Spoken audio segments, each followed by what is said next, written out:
Following the charter amendment election, San Antonio's creditworthiness is reassessed. 6 women claim an Austin priest abused them. And an uncertain future lies ahead for Alamo Plaza's Christmas tree tradition.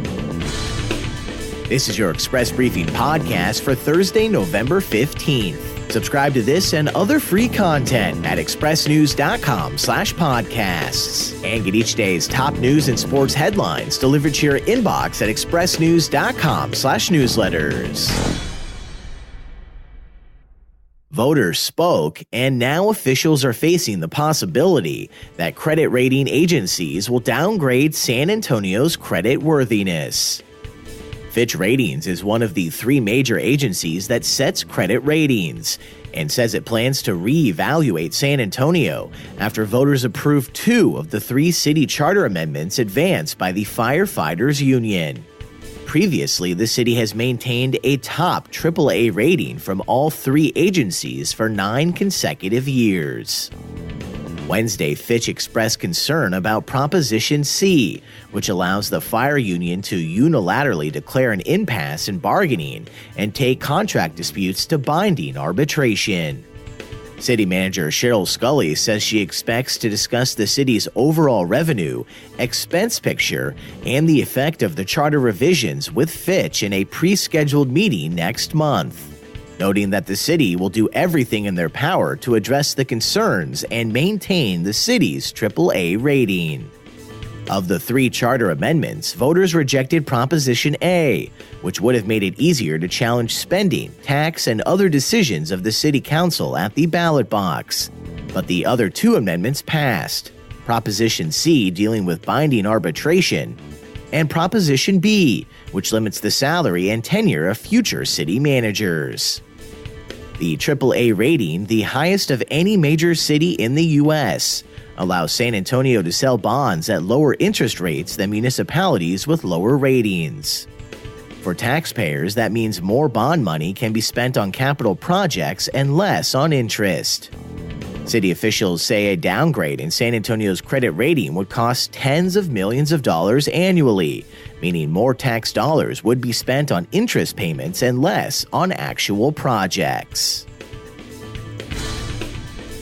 6 women are suing the Catholic Diocese of Austin for $1 million, alleging the church took no action after they reported that a priest sexually abused and harassed them for years.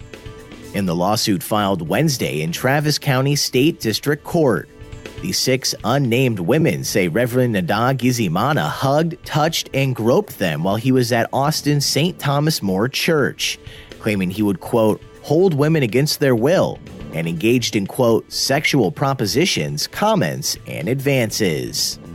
In addition, some of the women claimed they reported the abuse to the diocese but were silenced. The diocese says it is currently reviewing the lawsuit, but notes it's difficult to respond to allegations due to the lack of specificity in the lawsuit, noting that, quote, out of respect for all those involved, the diocese will respond to the allegations in its answer to the court after it is formally served with the lawsuit and had a reasonable time to investigate the claims. The legal filing comes as allegations of sexual abuse continue to roil the church. In Texas, all 15 dioceses say they will release the names of clergy who have been credibly accused of sexually abusing minors. Expected by January 31st, the church says the list is part of their effort to protect children and promote health and restoration of trust.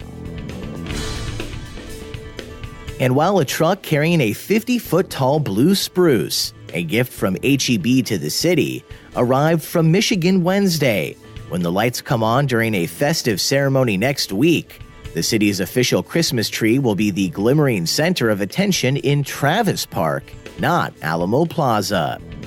With few exceptions, until last year, for more than a century, the place for the public to kick off the Christmas season was Alamo Plaza.